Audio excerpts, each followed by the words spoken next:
आज की इस वीडियो में मैं आपको सुनाने वाली हूँ सोमवार व्रत कथा। हे भोलेनाथ, इस कथा को कहने सुनने और हुंकारा भरने वाले सभी भक्तों के जीवन से हर दुख दूर करना, सभी की मनोकामनाएं पूर्ण करना। पौराणिक कथा के अनुसार एक समय की बात है, किसी नगर में एक साहूकार रहता था। उसके घर में धन की कोई कमी नहीं थी, लेकिन उसकी कोई भी संतान नहीं थी। इस कारण वो बहुत दुखी था। पुत्र प्राप्ति के लिए वो हर सोमवार व्रत भी रखता था और पूरी श्रद्धा के साथ शिव मंदिर जाकर भगवान शिव और माँ पार्वती की पूजा भी किया करता था। उसकी भक्ति देखकर एक दिन माँ पार्वती प्रसन्न हो गई और भगवान शिव से उस साहूकार की मनोकामना पूर्ण करने का आग्रह करने लगी। देवी पार्वती की इच्छा सुनकर भगवान शिव ने कहा कि हे पार्वती, इस संसार में हर प्राणी को उसके कर्मों का फल मिलता है और जिसके भाग्य में जो हो उसे भोगना ही पड़ता है। लेकिन पार्वती जी ने साहूकार की भक्ति का मान रखने के लिए उसकी मनोकामना पूर्ण करने की इच्छा प्रकट की। माता पार्वती के आग्रह पर भगवान शिव ने साहूकार को पुत्र प्राप्ति का वरदान तो दे दिया, लेकिन साथ ही ये भी कह दिया कि उसके बालक की आयु केवल 12 वर्ष की होगी। माता पार्वती और भगवान शिव के बीच इस संवाद को वो साहूकार सुन रहा था। उसे ये बात सुनकर ना तो खुशी हुई और ना ही दुख, बल्कि वो पहले की तरह भगवान शिव की पूजा करता रहा और उपवास भी रखता रहा। कुछ समय के बाद साहूकार के घर एक पुत्र का जन्म हुआ। जब वह बालक 11 वर्ष का हुआ तो उसे पढ़ने के लिए काशी भेज दिया गया। साहूकार ने पुत्र के मामा को बुलाकर उसे बहुत सारा धन दिया और कहा कि तुम इस बालक को काशी विद्या प्राप्ति के लिए लेकर जाओ और रास्ते में यज्ञ भी कराते जाना।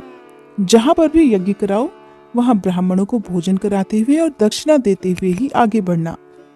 आप दोनों मामा भांजे इसी तरह यज्ञ कराते और ब्राह्मणों को दान दक्षिणा देते हुए काशी की तरफ चल पड़े।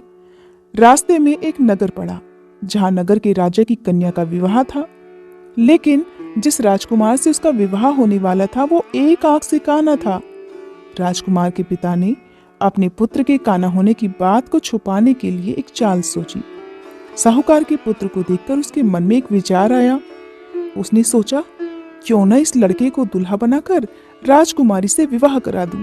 विवाह के बाद इसको धन देकर विदा कर दूंगा और राजकुमारी को अपने नगर ले जाऊंगा।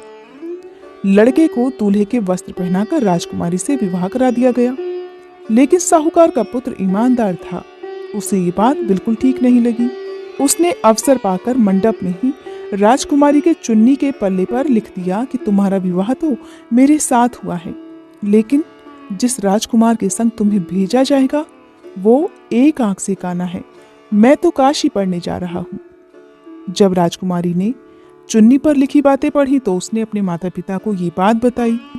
तब राजा ने अपनी पुत्री को विदा नहीं किया, जिससे बारात बिना दुल्हन के ही वापस चली गई। दूसरी ओर साहूकार का लड़का और उसका मामा काशी जा पहुंचे। वहां जाकर उन्होंने यज्ञ किया। जिस दिन लड़के की आयु 12 साल की हुई उस दिन भी यज्ञ रखा गया। लड़के ने अपने मामा से कहा, मामा, आज मेरी तबीयत कुछ ठीक नहीं है। मामा ने कहा कि तुम अंदर जाकर सो जाओ। शिव जी के वरदान अनुसार कुछ ही देर में उस बालक के प्राण निकल गए। मृत भांजे को देखकर उसके मामा ने विलाप करना शुरू कर दिया। संयोगवश उसी समय शिव जी और माता पार्वती उधर से जा रहे थे। माता पार्वती ने भगवान शिव से कहा, हे स्वामी, मुझे इस व्यक्ति के रोने का स्वर सहन नहीं हो रहा। आप कृपया इस व्यक्ति के कष्ट को अवश्य दूर करिए। जब भगवान शिव मृत बालक के पास गए तो कहने लगे कि ये तो उसी साहूकार का पुत्र है जिसे मैंने 12 वर्ष की आयु का वरदान दिया। हे देवी पार्वती, अब इस बालक की आयु पूरी हो चुकी है। लेकिन ममता से विभोर होकर माता पार्वती जी कहने लगी, हे महादेव, आप तो सभी के दुख दूर करते हैं, अपने भक्तों की मनोकामनाएं पूर्ण करते हैं। कृपया आप इस बालक को दीर्घायु होने का वरदान प्रदान करें, अन्यथा इसके वियोग में तो इसके माता पिता भी तड़प तड़प कर मर जाएंगे। माता पार्वती के आग्रह पर भगवान शिव ने उस लड़के को पुनर्जीवन होने का वरदान दे दिया। भगवान शिव की कृपा से वह लड़का जीवित हो गया। शिक्षा समाप्त करके लड़का अपने मामा के साथ वापस अपने नगर की ओर चल दिया। दोनों चलते हुए उसी नगर में जा पहुंचे जहां उसका विवाह हुआ था। उस नगर में भी उन्होंने यज्ञ का आयोजन किया। उस लड़के के ससुर ने उसे वहां पहचान लिया। और महल में ले जाकर उसकी खूब खातिरदारी की और फिर ढेर सारा धन देकर अपनी पुत्री को उसके साथ विदा कर दिया।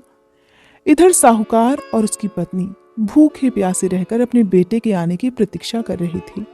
उन्होंने प्रतिज्ञा ले रखी थी कि यदि उन्हें अपने बेटे की मृत्यु का समाचार मिला तो वो भी प्राण त्याग देंगे। परंतु अपने बेटे के जीवित होने का शुभ समाचार पाकर वे बहुत प्रसन्न हुए। उसी रात को भगवान शिव ने व्यापारी के स्वप्न में आकर कहा, हे श्रेष्ठी, मैंने तेरे सोमवार के व्रत करने और व्रत कथा सुनने से प्रसन्न होकर तेरे पुत्र को लंबी आयु प्रदान की है।